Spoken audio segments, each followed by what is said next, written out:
Hi everyone and welcome to another video for the Midian Guard. Today on this video I want to just go over a recent game that we just got into the store, DeadMansDraw. This is a game I used to play on the tablet. They stopped the app and created a Kickstarter to make it an actual game.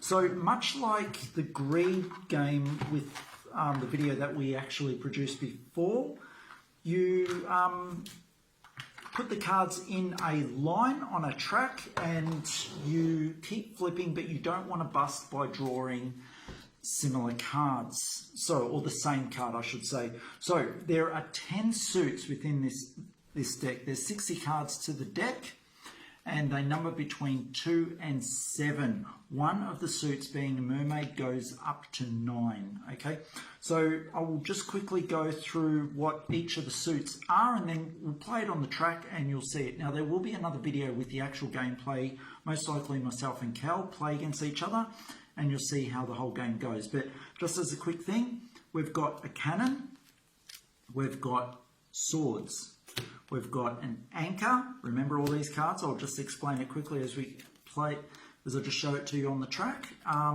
We've got a chest, we've got the mermaid, which I talked about, we've got a seer, we've got a map, a hook. Now I know we haven't come across the Kraken yet, Kraken card. Okay, so how many is that so far? 1, 2, 3, 4, 5, 6, 7, 8, 9. And let's just go through. Let's see what we have missed. And the key. Okay. Now to go with the chest, there is a key. Okay. Now the theme is pirates. So as you saw, all the suits are relevant to like being pirate. Okay, so let's just move that camera down and I'll give you a quick example of a gameplay, all right? Just to show you what happens. So now there is a discard pile where you take the 2s out of every suit and you make a discard pile to start with. I'm just going to take some random cards as the discard pile. We'll place them upwards. That's fine.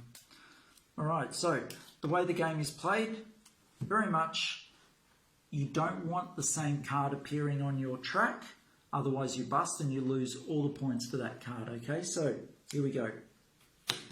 3. So I'll just fix that camera up a little bit more so I can play it higher. So 3, that's a hook. Normally the hook allows me to take a card from my piles that I've already scored and put it in the track as the next card, knowing that what the cards are beforehand. Very effective because each of the cards has various abilities and I know that the card I'm going to place there most likely is not going to be a bust because I already know what the cards are. So hook, cannon. Cannon allows me to blow up one of the scores of my opponent. So my opponent may have had an awesome hand, picks up some really high scoring cards. I draw a cannon, I blow up one of them and they go in the discard pile. Yeah. Now, remember, there's 10 different suits. I've drawn 2 cards. I think I've got a very good chance of not busting. Who knows what the next card is? Let's see. Sword. Now, sword allows me to take a card from the opponent, most likely one that I don't already have. 3 out of 10. Looking pretty good. I'm going to draw the next card. Oh, Kraken. All right. Kraken is a pretty tough card because it forces you to put another 2 cards on the track. Now, whether that be from your stack, your opponent's stack, or from here, it's a tough one, okay? 4 out of 10, I'm starting to get up there. It's going to put me into the 5 and the 6. So, yeah, this is busting potential starting to get high. Here we go. Hook, busted, okay? So, I would lose all those cards. They would go into the discard and my opponent would have a go. And my opponent goes, they've got a hook, they've got a treasure chest. Now, treasure chest is only useful when you've got a key. If I get the key in the treasure chest and I pull all the cards towards me to score, as many cards as I pull to score, I get an equal number of random cards from the discard pile to actually throw in there as well, okay? But we're going to continue. Seer, excellent card. Now, the Seer allows me to look at the top card of the draw deck and see what it is. So I'll look at it, I know what it is, I'll put it down. I know it's not on the track, so I'm going to play it.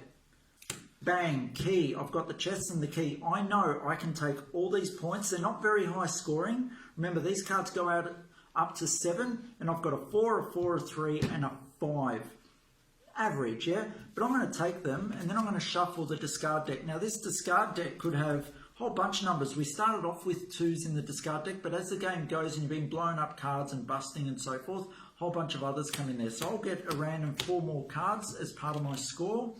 And then I will create 10 different piles that my opponent can see what my scores are. Now, I've done pretty good. With that pickup, I got like 6, 6, 7s, 5s, 4, 4, and a 3.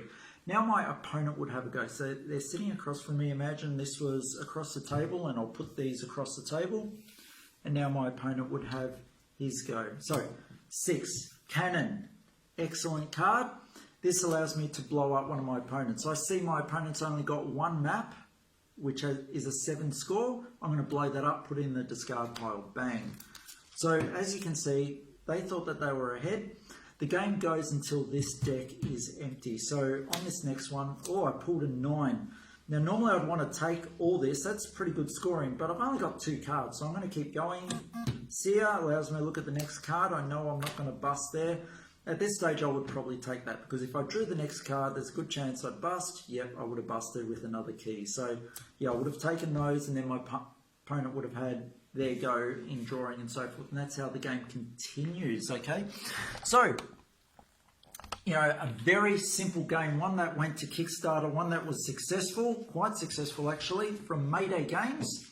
And they created the physical game for it, which was awesome. Now, the game does expand into traits where the individual face of the cards, whatever they are, Kraken and so forth, may actually do different things based on the trait. And with this, I haven't really gone into it, but most likely you would draw 1 each, and you know your cards do certain things. They also have variants based on the characters, I believe.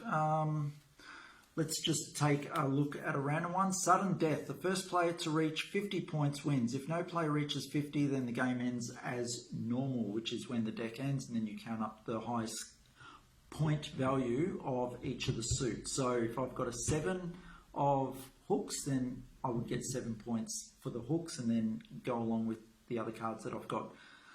You know what, you don't need to do the traits, you don't need to do the variants. The card game itself is fantastic. Any extra cards were just how to play the game and the suit abilities. So yeah, great game, one that I thoroughly recommend. Happy to stock that one. As you know, I'm very specific in regards to the games that I want to choose for the Midian Guard. We're not going to just have any and every game in here. I'm very themed, and if I've had experience with it and I really enjoyed it, that's something I want to share with all of you. So hope you enjoyed the video. Look for the next video coming out, which is going to be an example of the play of this, most likely myself and Cal. And yeah, have a great one, guys, and thank you for your time. See ya.